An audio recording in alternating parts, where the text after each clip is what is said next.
everybody. Welcome back to the Mindful of You podcast. This is episode 49, Living with OCD with Amanda Spackman. So I'm super excited for you guys to check out this interview with my lovely sister. I just wanted to tell you guys a little bit more about her. This is a longer one today, but it's worth the listen, I promise. So my sister is about 10 years older than me. She has 4 kids. It recently came to light that she had been having this struggle with OCD, with obsessive compulsive disorder. It's not really something that we talked about or that was really talked about in my family, really. But it's something that was and sometimes still is difficult for her, and she went through a lot to receive treatment and try and figure out what was going on with this disorder. So she gets really vulnerable with us here in this interview, and a lot of this I was hearing for the first time, and I know family that is listening will be hearing for the first time as well. So it's a really good listen, and she goes over some hard-hitting topics, and I just wanted to kind of put out there that with OCD it can latch on to a lot of different topics, and some of those topics can be a little weird for some people. In my sister's particular case, it really latched on to her faith and onto God and spiritualism. And I just wanted to put that out there and make sure that we realize that this conversation is about OCD, not necessarily about the gospel or whether the gospel is true or not. That's not really the conversation we're having here. We're talking about OCD and how it latched on to her situation here. So I just wanted you to keep that in mind as you listen, because OCD can be really tough, and it can attach onto anything, even to the things that you love or cherish the most. So all that being said, I hope you enjoyed this conversation with my sister, Amanda Spackman. All righty. Welcome to the podcast, Amanda. I'm so excited to have you. Thanks so much for having me. I'm excited to be on here and share a little bit of my story. Yes, thank you so much for being willing to do that. I'm hoping to just get every family member on here at some point. Yeah, well, I don't know what that says about our family, that we all have something we can talk about. We all have something to share. I know. Okay, awesome. Well, I'm just going to go ahead and jump into it. So I've already introduced you. We know we're chatting about OCD today. So our first question here is, how would you define OCD? Yeah, so that's a great question, and one that, sounds simple enough, but I don't think that most people have an accurate definition of what OCD is. And I know I didn't have an accurate definition of what OCD was until I was diagnosed. So OCD is on the anxiety disorder spectrum, so it does have a lot of anxiety with it. But the way that I would define it is intrusive thoughts.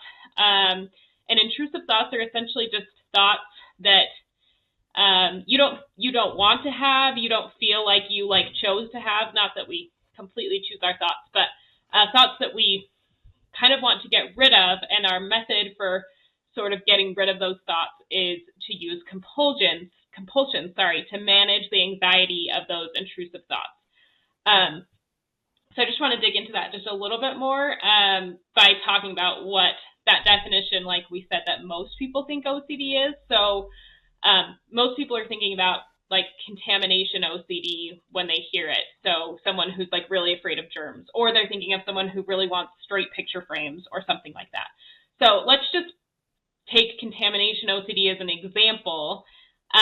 So if you had this type of OCD, the intrusive thought might be, I'm going to get sick, or I'm going to catch something. And then the compulsion would be that you have to wash your hands. sometimes even multiple times to get that thought that like I'm going to get sick out of my head. So most people can kind of understand that as OCD, but what most people don't realize is that OCD takes on so many different forms, and it's not all about contamination. It's not all about symmetry. It can be so many different things. It's any intrusive thought that you use compulsions to get rid of. Or sorry, yeah, no, that's correct. And I just want to dig a tiny bit into what compulsions are before we get too far into the podcast, because this was something that I didn't understand. I could understand it from someone that had to straighten a picture frame or from somebody that had to wash their hands, but I didn't understand it in some of the other types of OCD that we will get into later. But some compulsions that are really common that some people don't realize can be OCD are things like seeking validation. So like needing to ask somebody if you did something just right. Another one that's really common is called rumination. Rumination means like playing over a scenario in your head over and over and not being able to get that out. Another compulsion can be like prayer. And that's not to say prayer is bad, but people can use praying to relieve their OCD anxiety. One that's really common in people who have like fears about their health can be like research or seeking answers on the internet. So if that's like, oh no, I think I have cancer, you relieve that anxiety by going to prove to yourself that you don't have cancer on the internet. Or you might find that you do have cancer, which interestingly enough, you can prove OCD either way. And even if it's bad, you're still relieving that anxiety. Another one is even like positive thinking can be a type of compulsion. So anyway, I just wanted to make that clear, and that was a little bit of a long answer, but the compulsions part of it is the one that I hear the most people say. They're like, oh, I can really relate to the intrusive thoughts, but I don't have any compulsions. And I just want to say that like in today's day and age, we are very familiar with compulsive behavior because of the internet, because of scrolling, because of social media. It's easier than ever to have compulsions, and I would say that everyone is using them at some point or another. That doesn't mean that they are diagnosable with OCD, but these compulsions are really common, and they're not always what we see or what we think of. Yeah, no, absolutely. No, I think that's a really, really thorough definition. Besides what you've already mentioned, what other misconceptions do you think people have about OCD? Yeah, so I mean, the biggest one, like I said, is just that it's all about germs or symmetry or having to have things a certain way. And that is definitely a subtype of OCD, but I don't even know. I'd be curious what the data is, but I don't even know that it's the most common subset of OCD. And there's a ton of different types. Another thing that I don't think a lot of people recognize is that OCD is very common. So I just looked up some data that says that 2% of the world's population suffers from OCD. And this next part is something that I learned from my therapist, so I don't have the official data to back it up. But he told me that something like 30% of people have OCD tendencies, which would be kind of that pattern that I was describing in the first definition, but it's just not affecting their life to the degree that somebody with diagnosable OCD is. So this is something that we are seeing all the time. Like it's right up there. It's not as common as depression or generalized anxiety, but it's right up there with these disorders and things that people are experiencing. So it's definitely not out of the realms of possibilities for something that you may have. And then the last thing I wanted to talk about when it comes to misconceptions is I think the biggest thing that gets kind of downplayed is just the severity of the anxiety, fear, and pain that people with OCD are experiencing.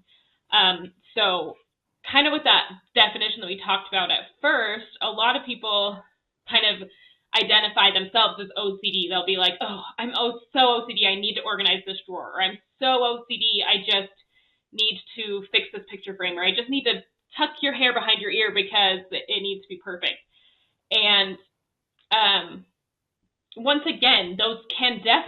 the symptoms of OCD, but if a person truly had OCD, the anxiety they would feel about straightening that picture frame, about putting that hair behind the ear, whatever it is, would be so intense, like fight or flight type of intensity, that they truly cannot stop themselves from fixing it.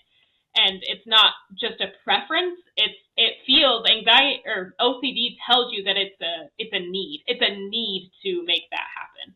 It's not just an irritant. It's something that, like, if you don't, your heart is like pounding and racing. You feel like the world's going to end. It's very intense. And I've read some different statistics that OCD is one of the most debilitating of the mental health disorders. And I think we kind of downplay that with the silliness of it. And don't get me wrong, there is funniness and silliness that comes with these behaviors. But I think if we understood just how much pain the people experiencing this were in, that we would approach it a little bit differently. Yeah, absolutely.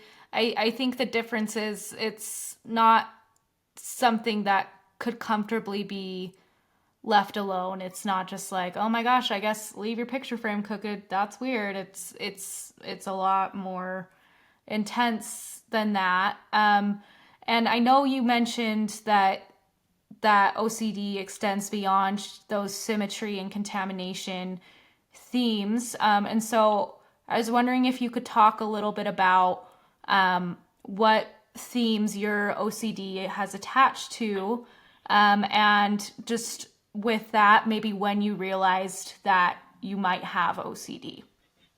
Yeah, absolutely. So I'm going to kind of tackle it in two parts. So the specific subtypes that I experience, I have three, I think, in my diagnosis, were perfectionism OCD, which is what it sounds like, just an obsession with being perfect and performing life perfectly. And then it's pretty similar, is another type of OCD, which is called scrupulosity, which is obsessions about God, religion, morality. So again, I think perfectionism and scrupulosity kind of go hand in hand quite a bit, because there is a lot of that wanting to be right before God. And the last one that I experienced was called existential OCD, which this one is almost one of the harder ones to see, but it can maybe give you an idea of how there's so many different compulsions. And existential OCD is just an obsession with essentially, like, where am I going? What's the answer to life? Like, just knowing that you have kind of the right way to do life and beyond. Because a lot of my fears, actually, I would say the majority of my fears were about the afterlife, not about this life itself, but about what was going to happen after we died. So that's who I am right there. Sorry. And then will you say your other question one more time? Absolutely. Yeah. I just wondered when you started realizing you might have OCD, especially with these themes that are more, they're not uncommon by any means, but they're lesser known when the typical person's going to think of OCD. How did you come to realize that might be what's going on? Yeah. This is the part where you might need to sit back and get your popcorn. It's kind of it's a long story, but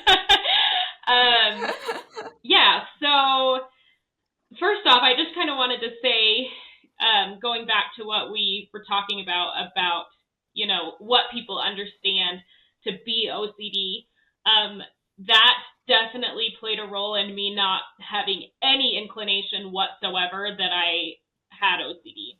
Another thing that was really important in my journey is that in my culture and upbringing, I felt like perfectionism was rewarded. I felt like it was kind of a gold standard to strive for. And I really felt like not only was it not a problem, it was like the way I was supposed to be. Like, it was a badge of honor that I was so perfectionistic. And again, that sounds so perfectionistic as I'm saying it, but I kind of wanted to just like share a little bit of like how this looks different than just striving to be better and to be good, because I think that that is always something good for humans to strive for, is growth and betterment. But the motivations for me were these intense fears. It wasn't altruistic at all. It wasn't like, oh, I truly want to be a good person. I truly want to be proud of myself. It was just this intense fear of not being right before God, of not being enough, that was driving that behavior. So I think if I were approaching that type of behavior from an altruistic place, it could have been completely different. It could have been good behavior, but it was not. So as far as recognizing it, I really had a long journey to that. And it kind of just started out, to be honest. So OCD a lot of times has triggers, like life triggers, difficulties in your life that sort of turn it on. And to be clear, a lot of these tendencies are tendencies that I have had my entire life. So when I look back, I can see OCD tendencies, like even in my childhood. Some examples were things like I had intrusive thoughts about phone calls. So if anybody called after 8:30 p.m., like someone was dead. Like, you do not call after 8:30 p.m. And the times were different then because, we didn't have cell phones. So the whole house is ringing when somebody makes a phone call. And I just, my heart would race until I was able to go like confirm, okay, like what was the phone call? Is everybody okay? Great, like I can go to bed now. Or I'd have intrusive thoughts about like someone being in my window well, and a lot of these are sounding like childhood, like, and I recognize that. And like I said, I think that goes back to a lot of people have some of these tendencies, but I did see those things in myself from a very young age. But I don't think I had diagnosable OCD up until probably 3 or 4 years ago. And kind of my trigger for that was my husband and I moved to Ohio for him to start dental school about 7 or 8 years ago. And with that, I went from this like Utah Mormon bubble to the real world to some degree. And I started really questioning a lot of the things that I'd learned growing up, even things like I had ideas that like, and remember, we have this perfectionism that's running under the surface all along. But kind of that perfectionism was like, oh, I'm in the true church, or and then I went and met people and I was like, these people are really great and they're pretty happy in their church life. And this cognitive dissonance just kind of started popping up more and more. Then we moved back and I found myself really feeling critical of a lot of the culture that I had grown up in, having experienced something different. And I was like, well, I've been told that this is it, like this is the way. And once again, we're having perfectionism say like, and there is only one way, and this is it.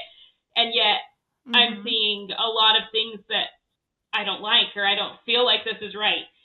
And rather than kind of lean into that and explore it, this just brought up intense feelings of fear that I couldn't go there. Like I couldn't ask these questions. It wasn't safe.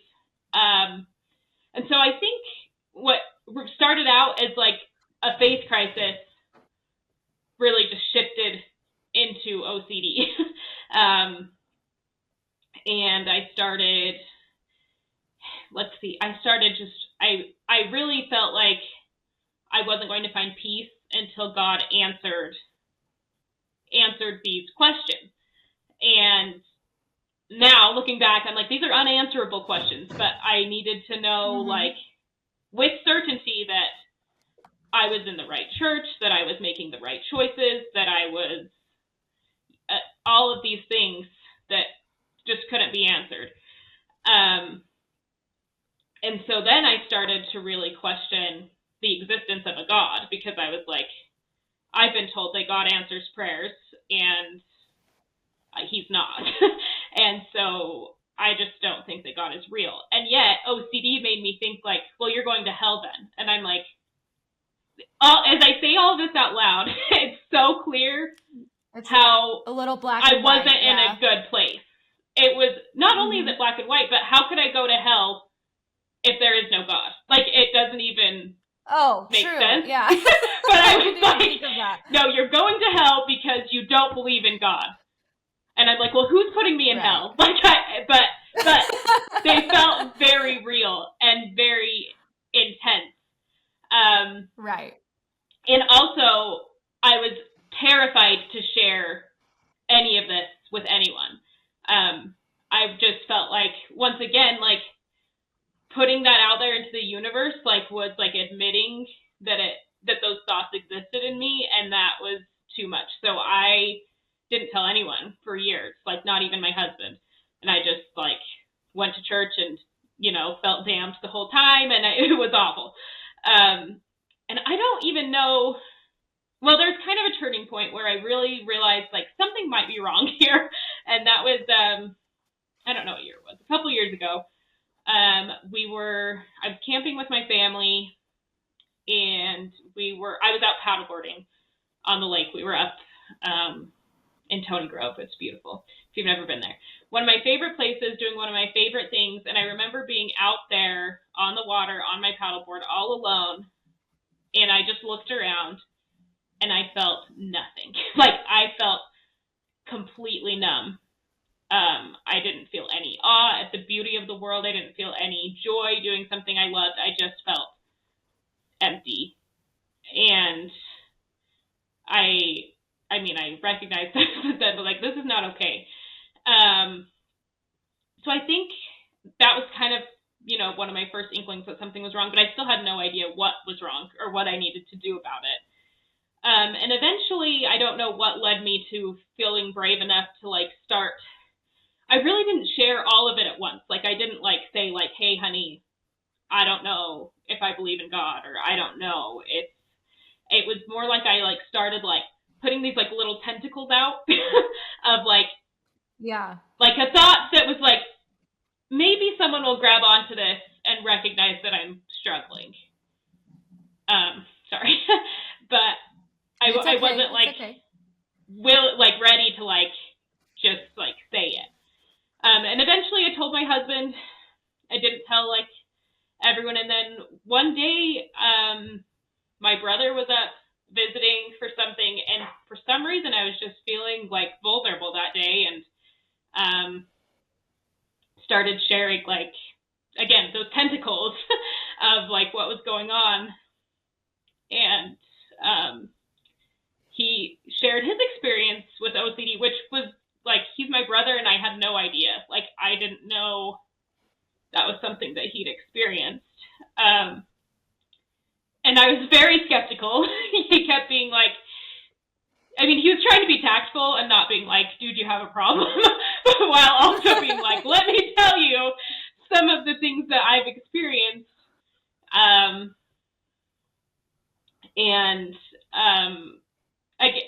It was meaningful. It was meaningful because, obviously he's my brother, but we also,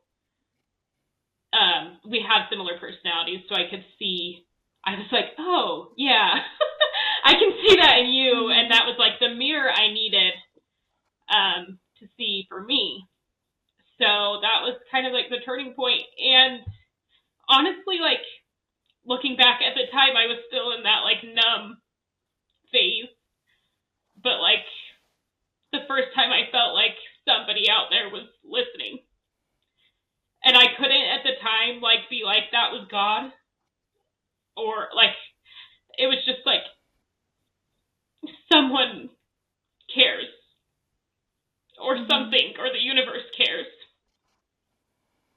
So anyway, from that moment, I was able to get on a call. And even, again, like I said, I was super skeptical. I was like, I'm going to call him, but I don't have this. Like, I'm totally normal. This is fine. I don't have OCD. And then, I did the test and it was like, you very clearly have OCD. I was like, I don't, but maybe the therapy will help anyway. So I'll do the therapy because it might help. And eventually I was able to come to terms with the diagnosis and get started with exposure therapy. So that's kind of that story there. Oh my goodness. No, I'm not surprised that it was a long story. I know that's not uncommon with OCD. A lot of people go through a lot of treatments and a lot before they actually find out, oh, this was OCD. And yes, and before we jump into something else, actually, sorry, I'm cutting you off a little bit, but I do want to bring up I had been through therapy before I was diagnosed with OCD, and it was mostly just, I mean, I dealt with like a lot of like, well, it was postpartum depression, but manifesting as anger, because that's how I manifest depression. So I had gone to some therapy previously, and I had a good experience. But kind of going back to what we talked about in the beginning, because OCD is often like missed, a lot of times people are treated incorrectly, and that definitely was the case for me. And like I said, it wasn't like too harmful, but I think for some people it can be. But what will happen in like traditional therapy is you learn these tools that are really useful, and I use tools from my therapy all the time now that I'm like in recovery, and they're so useful. But at the time, I learned these tools, for example, like you've probably talked about like the model on here a little bit. Have you talked about that? So I would be like, okay, I can do this, and I would use the model to like have better thoughts compulsively. It was like a compulsion. Or meditation, you meditate compulsively. It's like, oh, I'm not feeling good. Okay, I'm going to meditate. And it's difficult because it's like, this is a tool to manage anxiety, but when you're using it to avoid like facing the fear, it actually just keeps you stuck in that OCD cycle for longer. So that's really important. And OCD can come across as so many different things. Interestingly, ADHD and OCD have a lot of similarities. And again, just generalized anxiety. I think a lot of people are being treated for generalized anxiety that would be better suited with OCD treatment. Yeah. Well, speaking of OCD treatment, do you want to talk a little bit about that? Yeah, I would love to. So I was able to get into exposure therapy, which as far as I know, like the gold standard for OCD. Yep. And there's other options, but that's kind of like the go-to. And to be completely frank, it was hell. It was the absolute hardest thing I have ever done in my entire life. And I say that not to like, I hope that by the end of this, that like, if you are a person that's struggling with these feelings or thoughts, that you still you still do it, because I came to recognize that the life I was living before wasn't really a life. However, you really need to be prepared for the hardest thing you've ever done. And the reason for that is because exposure therapy essentially takes the obsessive thought part of OCD. So they're taking the fear. So for me, the obsessive thought might be like, what if God is not real? And you expose yourself to that. Meaning, I'm going to watch a really compelling video from an atheist that's telling me all the reasons that God is not real. And then I can't perform any of those compulsions. So I can't seek reassurance. I can't go ask my husband to tell me all the reasons why God is real. I can't go find any kind of like solace, really. I just have to sit uncertainty. And remember that these are the most intense fears that people don't want to let anybody know exist. That's what you're doing, is you're just going headfirst into those fears. And another interesting thing with OCD that I don't feel like I addressed very well in the beginning is that OCD actually thrives on certainty. So Yep. an interesting thing is like a lot of people who are experiencing phase crisis that might be OCD would do something like this. It would be like, okay, I'm certain that God is real, and then something comes along that shifts their paradigm, like we talked about, where they're like, oh, maybe God isn't real. I don't feel like this prayer was answered. And what they will do to ease that anxiety is just flip. They'll be like, okay, I'm an atheist now. God is absolutely not real, because they have certainty that way. Like, because Yes. they can't live in the middle. Like, and so OCD is always trying to be sure one way or the other. So even that's kind of what I was saying earlier. Someone who has health OCD, if you told them, like, oh, hey, you actually do have cancer, that would be weirdly reassuring to them, because suddenly they're like, Yes. I knew it was cancer, and they feel better for a minute. That's the thing about compulsions, is they make you feel better for a minute. Mm-hmm. And it's an answer. Even if it's not the answer they wanted, it's an answer. Right. And so then, so kind of how therapy went for me, to be completely honest, is I was exposing myself to all these things, and it was really painful. And then I was like, fine, to my therapist, like, fine, God isn't real. I'm out. I'm not doing church anymore. I'm not doing any of these things. And he'd be like, whoa, that's certainty. What if God is real? Yeah. And then I'm like, are you serious? I just decided he wasn't. I just went through that, like, and learning to sit in this messy middle is so viscerally uncomfortable for everyone. This is not just an OCD thing. It is, and yet that is where I have found the most peace that I've ever had in my entire life, is in that yucky, unsure place in the middle. And I find myself constantly, and now that I've been in therapy, in all aspects of my life, trying to find myself back in that, like, messy middle and staying away from certainty. Yeah. No, that's, I've mentioned this a little bit as I've been learning more about OCD. I've been talking a little bit more about accepting uncertainty, because it's a concept that's new to me. I think a lot of my anxiety coping techniques have been ways to find certainty, or to get back to certainty, and landing in the middle, while temporarily uncomfortable, it sounds like in your experience, long-term is maybe more peaceful. Absolutely. And you also just get, to be frank, I think a better way to say it would be, you get comfortable with being uncomfortable.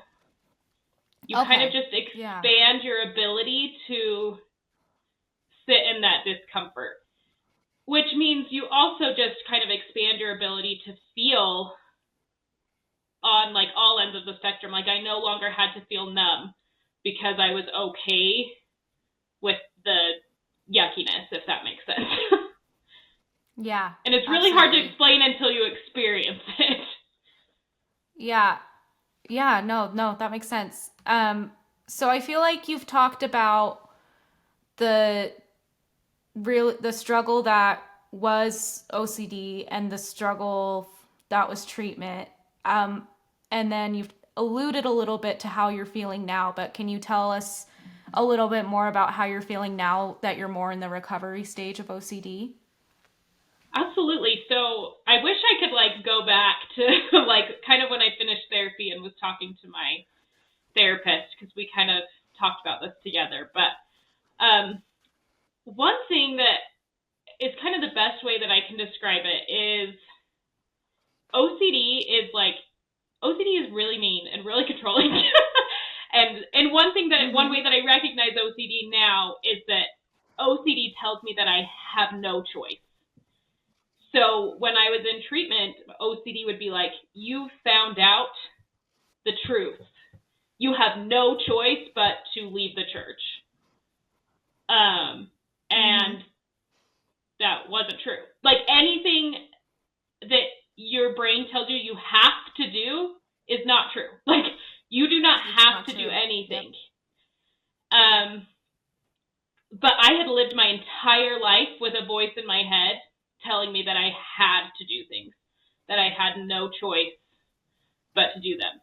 And the best way I can explain how I feel after therapy is that both that like mean, bossy, like internal voice and like the truest part of myself both still exist in my brain. But before, they were so enmeshed and entangled that I didn't know which one was which. I didn't know which one was like me, like the real me, and which one was OCD. And now, while they're both there, it can be like, that's a nice thought. This is what I'm going to do. Like, I appreciate your input, but no. So it became like more of like an annoying devil on my shoulder instead of like an overpowering presence. And so I think that's the best way to explain the difference. I also just feel so much more peace in who I am and the choices that I'm making. Again, because I recognize that certainty is an impossible standard. So I'm able to face like, and I do this on a regular basis where I'm like, well, this is the call I'm going to make. I might be wrong. This might be the wrong call. Okay. And I'm going to do it. And then the interesting thing is life is a really great teacher, but you have to live it to be able to be taught by it. And before, I was so afraid to even live it that I wasn't able to expand and to grow. And so I would say that growth has become a much more normal part of my life now because I'm able to get out there and actually learn.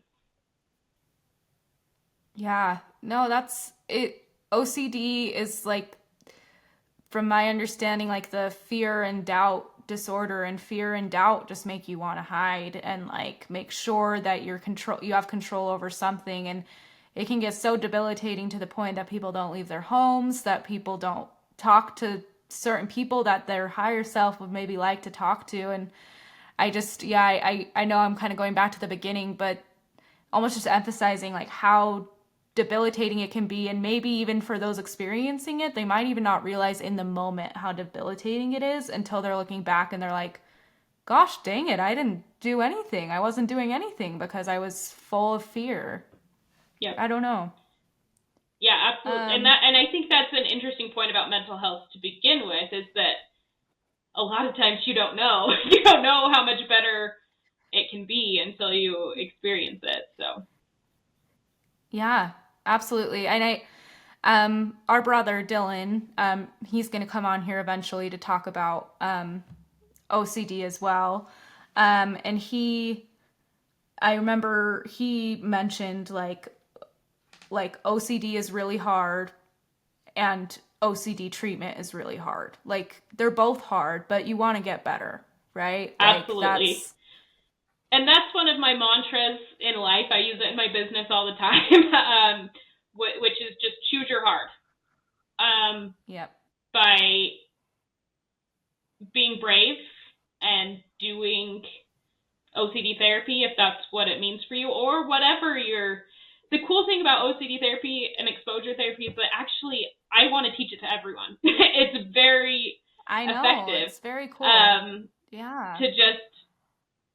To face your fear. And that sounds very cliche, but I don't think a lot of people know what that feels like. And yeah, I just have that mantra that I'm like, life's going to be hard no matter what. I'm going to choose. And to be clear, I can't choose what happens to me. I don't want to make it seem like that is what I'm doing, but I'm going to choose my heart, and I'm going to choose growth rather than choosing the heart of being stagnant.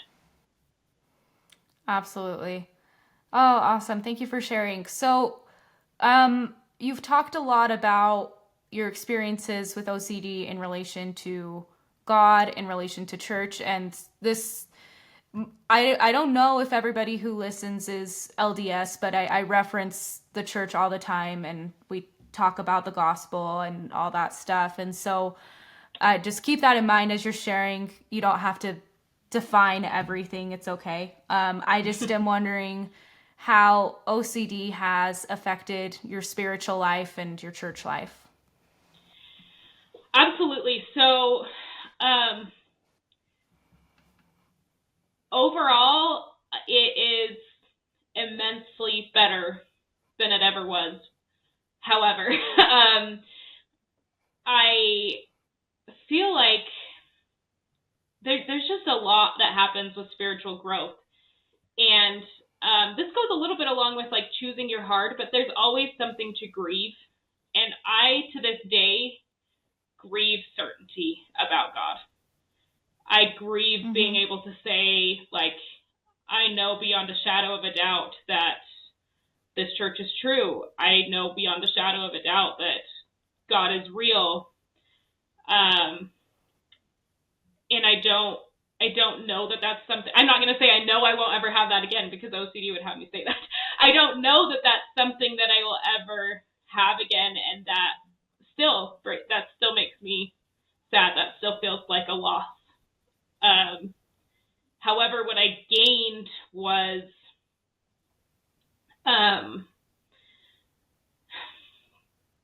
a greater empathy.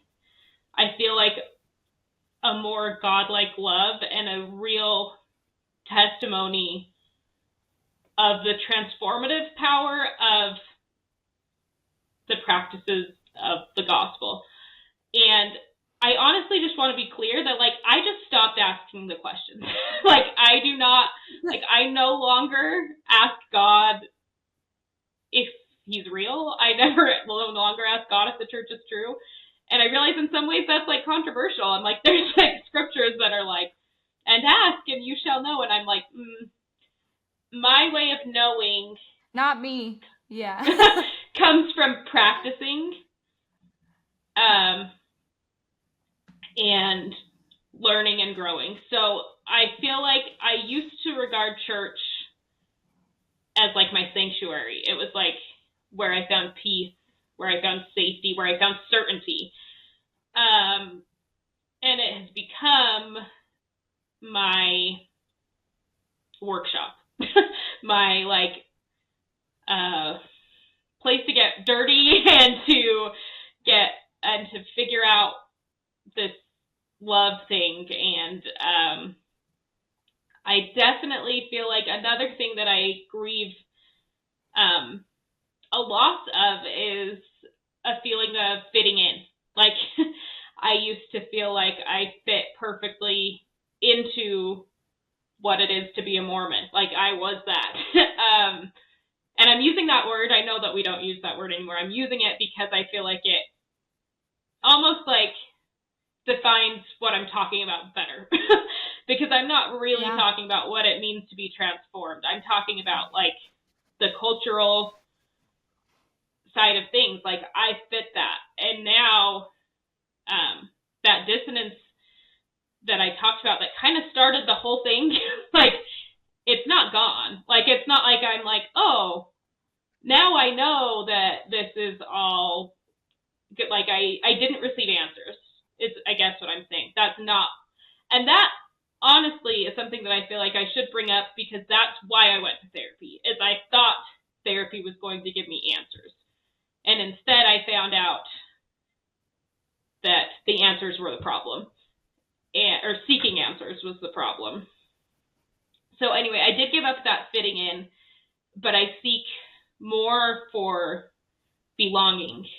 And once again, I no longer am looking to the church to give me what I need. It's not like provide for me what I need, but instead I'm like, who else is out there who needs my particular perspective? Who needs me to like say something controversial, which I do in church all the time. And there's so much more meaning, but there has been a loss. And I think that's again something that I've learned through this experience, to just choose, for people who choose to leave, there's a loss. And there's also a gain. Like everyone's just doing what feels right to them. And I think if we can accept that will grow a lot in general. So that's kind of what spirituality looks like now. A lot less certainty, but a lot more authenticity and a lot more genuine trying. So I love that. Well, it's really hard to give and to serve and to genuinely become better when you're really wrapped up in the perfectionism aspect of things, because that's not real. Absolutely. And to anyone who's out there that feels like those existential thoughts that I felt that were so scary I truly feel like I needed the experience of letting the God that I believed in go. That God wasn't real. And thank goodness he wasn't, because the God I believed in was cruel. He was, there wasn't room for love for that God. And I had to some degree, like that experience I had with, temporary atheism or whatever it was, I needed it because I needed to rebuild God from the ground up. That's really beautiful. Okay, so I just have, I think, 2 more questions here. Maybe 3. I'm wondering, how can loved ones respond and support those in their lives with OCD? Yeah, this is a really tricky question. I know. First of all, I want to shout out my husband, because loving someone with OCD is really hard. And the reason for that is because sometimes you have to, I don't really like the term tough love, but especially because a lot of people with OCD use their partners and their loved ones as a compulsion to be like, honey, tell me what to do, or tell me that I'm right, or tell me that I'm perfect. The real answer would be like, well, maybe that was the wrong thing to do. And then they're going to want to kill you. So that's why I'm like, It's really hard, because the best thing to do for somebody with OCD is to not feed into their need for certainty.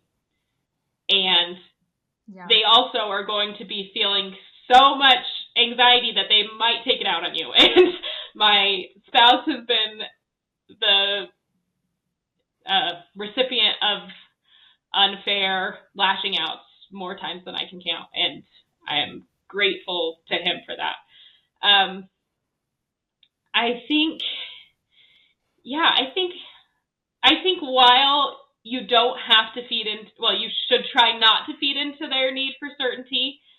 The best thing you can do is offer love and support, and say like, gosh, I don't know either. Or I know this is really hard for you. Or I believe that you have what it takes to get through this. So just offer that, like, you can offer love and support without offering certainty. Without the reassurance. Yeah. Yep. You can say, you can do hard things, I love you, and then they'll still want to kill you, but... Yeah, that's a hard question. That's what you can do. Yeah. So we talked about this a little bit, but you mentioned like maybe 30% of people have OCD tendencies, 2% have the disorder. So not everyone listening is going to go do exposure response prevention, but what do you think the general population can implement that you've learned as a part of OCD treatment? Yeah, I think that like I said, I think everyone could use this. and that is to lean into uncertainty. And again, this is like really hard to explain until you experience it. But I think we all know that experience of like that pit you feel in your stomach when you feel like you did something wrong, you might be wrong, you're finding something out that makes you uncomfortable, any of those things. And it's, again, especially with social media, I know we all like probably have that all the time. Like, oh, I'm not as pretty as her, or I'm not, you know what I mean? We're all constantly doing this like certainty thing. And so I would just encourage everyone to, every time they have a thought, maybe not every time, but to just practice when you have a thought that feels intense, that feels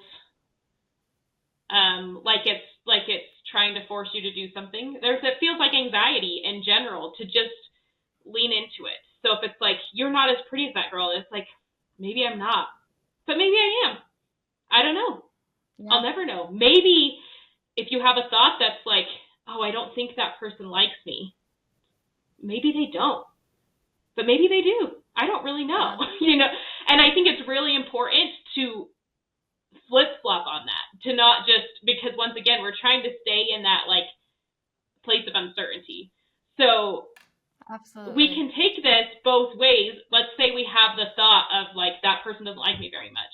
You can choose to have certainty that that person does like you, or sorry, that person doesn't like you. And you're probably going to feel kind of bad about yourself, but at the same time, you're like, but I know, like, I've got certainty, so I don't have to think about that thought anymore. So, but you're going to feel terrible about yourself, but you can at least have certainty.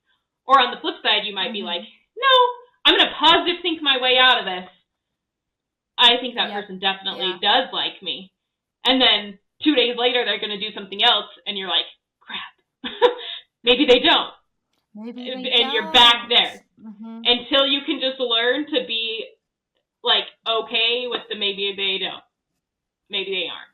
So I think just anytime you have those thoughts, be it negative or positive, don't necessarily try to positive think your way out of it. Instead, just stay in the middle. Absolutely. Yeah. No, I think that's great advice. I mean, it's a little bit of a also just facing discomfort and anxiety, not trying to push those feelings out, but allowing them to stay. Yeah. Another thing too is that, let's say, sorry, this is a little bit going deeper, but let's say you have a thought that like, that person doesn't like me. To go even deeper than just sitting with the uncertainty, you could ask yourself, what do I not like about myself? What do I see in myself that I think they might be seeing in me that would make them not like me? And how do I feel about that about myself? Because a lot of times this anxiety is really coming from our perceptions of ourselves that we don't want to admit. So interesting. Yeah. I'll have to try that out. Okay, cool. Well, we're about to wrap up here. Where can people go if they think they may have OCD? Yes, so I mean, I only have experience with my where I got therapy, which is called NoCD. That's NOCD. It's an app-based therapy, so it's all done virtually, and they have a free discovery call, I think. So essentially they would be able to, it's not with a therapist, but they're able to talk to you and let you know if like, yeah, this would be worth pursuing or maybe not. So it's nice to just have that like free, like, hey, I think maybe this could be a thing, that you're not losing anything to try it out. I'm pretty sure for those people that are local to Utah that there is an OCD center here as well. I don't know exactly where, but I think there is an option for in-person therapy. I will find that so we can link to it if that's more your style. For me, the online was perfect because I could put a TV show on for my kids and do it all at home. So a lot of those barriers with therapy were kind of removed by being able to do it virtually. And I did not have insurance, so I paid for it out of pocket, but I do think they accept insurance if that's an option for you too. Yes, they do. They do. I'll also link to an online program called The Path. They have online modules built to be OCD, and then there's also a YouTube channel that wouldn't be OCD treatment, but could help you learn a little bit more about OCD and maybe give you an idea of if you should try it out or not. So we'll link all sorts of fun things in the show notes. So Amanda, thank you so much for coming on and sharing things that I know are very personal to you, things that I didn't know until we talked, and things that I know that you kept to yourself for a long time, but the fact that you're talking about it now not only helps me, but it helps people listening, and I hope you know that, not to grant too much reassurance, but I know you're not the only one who has felt something like this, and I'm hoping that somebody out there hears your story and relates to it and can know that they're not alone, and that that there's help out there. So thank you so much for being willing to be vulnerable with us. Yeah, thanks for giving me the opportunity. Okay, awesome. Well, we're going to wrap up here. Thank you guys so much for listening, and I will cut back to me. Thank you. Thank you guys so much for listening today. I really enjoyed this conversation with Amanda. I hope that you guys did too. If you enjoyed listening to her, she doesn't share often about her OCD journey, at least not right now. But if you want to hear more from her or learn more from her, make sure you follow her Instagram at Planned, Prepped, and Productive. I'll link that in the description, and I'll also link her podcast. She's not currently doing more episodes, but she has a lot of really good episodes on there. If you need any help with meal prep or meal planning, she has some really amazing resources. So I'll link the information for her socials in the show notes if you want to take a look at that. And maybe I'll have her back to talk a little bit more about that meal prep and meal planning stuff. But we're really glad that we were able to have her here today to learn more about OCD. I'll have my brother on sometime in 2024 to talk about his particular journey with OCD as well. So if this was something you enjoyed and wanted to learn more about, we will have someone else on in the near future to talk about this a little bit more. So thank you guys so much for listening. I want to make sure you tune in next week, because it will be my 50th episode of the podcast. I think technically it's a little bit more because I have bonus episodes, but my 50th numbered regular episode, and I have something fun in store for you guys, so just make sure you tune in. Thank you guys so much for listening, and talk to you next week. Bye-bye.